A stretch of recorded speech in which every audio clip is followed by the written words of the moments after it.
Another story, big story happening in Cape Town. It's Henri van Breda. Let's take you there now live for the sentencing. To commit acts of violence, that counts in your favor, must count in your favor. There are other factors in your favor which Mr. Bertha referred to fleetingly. They are contained in the pre-sentence report of Ms. Arena Smith. It appears that you have been diagnosed with juvenile onset myoclonic epilepsy. You are on medication for this. The general practitioner, the doctor I suppose, has also prescribed medication for depression and anxiety. Regrettably, the information with regard to these illnesses is not set out in any detail, and we are not told what the impact of incarceration will be on your health. Although you have been convicted of serious offences, it seems that the murders and the attempted murder were committed at more or less the same time or within a short period. The same set of factors probably led to the commission of these crimes. You have not told the court what precipitated these events that night. We know from an independent witness that there was an argument, a loud one, which persisted in your house for several hours. At best for you, we can assume that the crimes were not committed in a vacuum, but were the product of some disgruntlement in the family. The brutality of the attacks upon your parents and siblings is graphically portrayed in the post-mortem and other reports.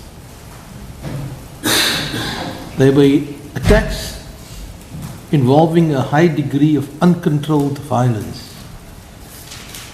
The victims were unarmed. There is no suggestion to the contrary. They faced an axe-wielding son or brother, probably not expecting the worst. The father, Martin van Breda, was probably heroic. He sustained sharp and blunt trauma to the head and the central upper back regions of his body. There was no evidence whatsoever indicating defensive wounds on his body. It means that he endeavored to defend his son Rudy, your brother, with his body. He did not defend himself, or perhaps he did not expect that you would strike him. Rudy van Breda also sustained sharp and blunt trauma on his head and left lateral upper neck region. The only indication of defensive injuries was on his left little finger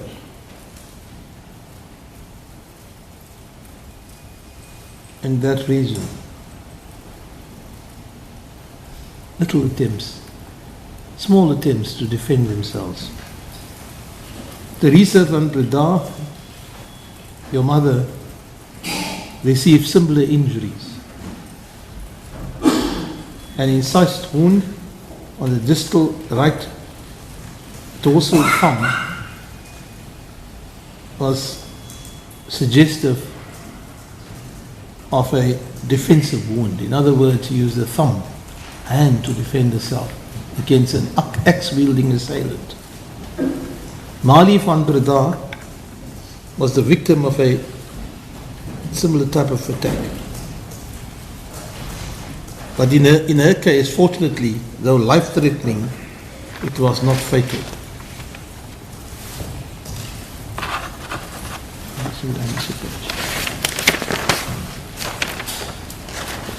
The victims who sustained deathly injuries defended themselves, if at all, with their hands.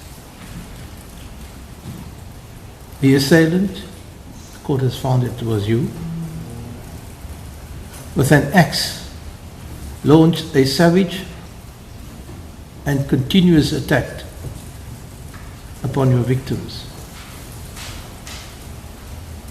You survived with inconsequential injuries. These attacks display a higher level of innate cruelty and an almost unprecedented degree of disregard for the welfare of one's own family, one's parents and siblings.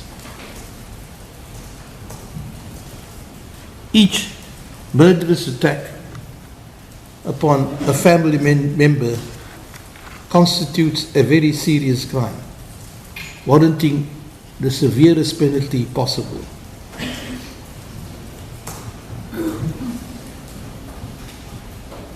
Viewed cumulatively, between all these acts cumulatively, it must rank extremely high on the ladder of serious crime. These are or were premeditated murders and an attempted murder involving serious consequences. And no argument has been advanced, perhaps nothing could be advanced, or anything said to mitigate its impact. Society expects violent crimes to be evaluated with sufficient seriousness and stringent penalties to be imposed. In this instance,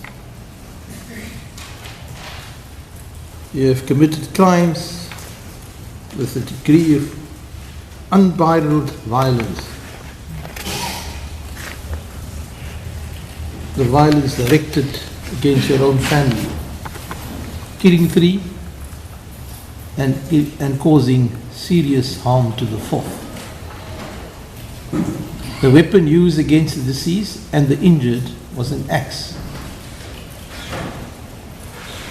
with the victims unarmed and defenseless. It was a cold-blooded murder. The violence was excessive and gratuitous. It was intended to cause maximum harm. The 3 victims died with the wounds caused by the axe you wielded against them. The 4th survived, albeit with serious injuries. The clear intent was to kill her as well. We have no explanation for what you did. You have displayed no remorse. We have heard extensive evidence of the consequences of your conduct, the cruel consequences. Yet we have no explanation from you. No substantial and compelling circumstances have been placed before us. There appear to be none. Whatever the statutory minimum sentence regime, the same severe sentences would in any event follow. And I say this with some regret, although you are relatively young and with no previous convictions. Your conduct warrants the severest possible penalties. Society expects no less. The crimes warrant such a result. And your circumstances, personal circumstances, are not sufficiently compelling to come to any different conclusions. In the result, on count 1, the murder of Henri van Breda, you are sentenced to life imprisonment. On count 2, the murder of Martin van Breda, you are sentenced to life imprisonment. On count 3, the murder of Teresa van Breda, you are sentenced to life imprisonment. For the attempted murder of Henri van Breda, you are sentenced to 15 years imprisonment. On count 5, obstructing the course of justice, for the administration of justice, as set out in the charge sheet, you are sentenced to 12 months imprisonment. In terms of section 103(1) of Act 60 of 2000, a person is ex lege, that is operation of law, automatically declared unfit to possess a firearm. The court declines to determine otherwise. In other words, you're declared unfit to possess a firearm. I'd like to thank the council for their very able contribution to this part.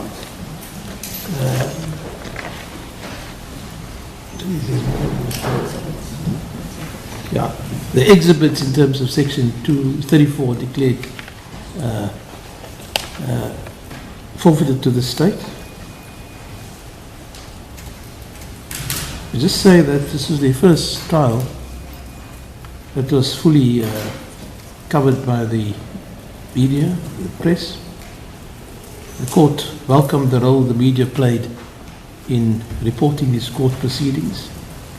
The live broadcast not only ensured that first-hand accurate information was conveyed to the public, but I am happy to say appears to be at a distance. It enhanced the analysis of the evidence and proceedings by the media commentators. I'd like to thank the police from Stellenbosch and the scientific unit attached to it for the good work done in this instance. Thank you very much. Thank you. Thank you, sir. First and foremost, I'm indebted to your worship kind words directed at myself and my own colleague, and I presume I'll speak on their behalf as well. I have instructions to apply for leave to appeal against both the convictions and the sentence. That's fine. Mr. Botha, can we schedule that hearing? You've noted you're in time already. Yes. Can we schedule that for hearing on the 27th of June, Wednesday the 27th? Would that suit you? It's a Wednesday. Ms. Galloway? Wednesday, it's a Wednesday. So the leave to appeal will be heard on Wednesday the 27th of June, 2 weeks' time. 2 or 3 weeks' time. Thank you, Mr. Botha. Is there anything else?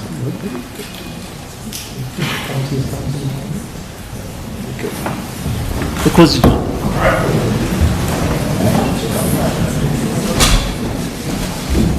There you go, the sentencing of Henri van Breda in Cape Town. 3 life sentences, 15 years for the attempted murder of his sister Mali.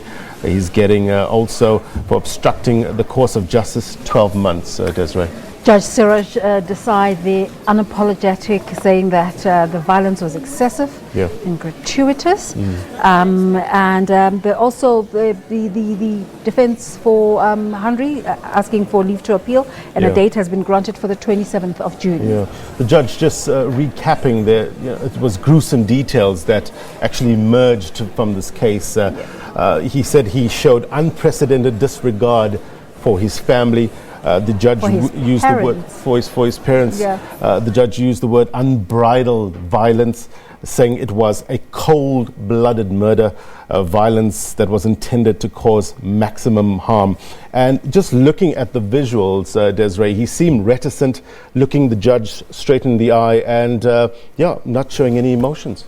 And just pressing on what the judge has said, that he's not remorseful at all. But also what the judge said, that he had a clear intent of also killing his sister, who now will have a very poor quality of life.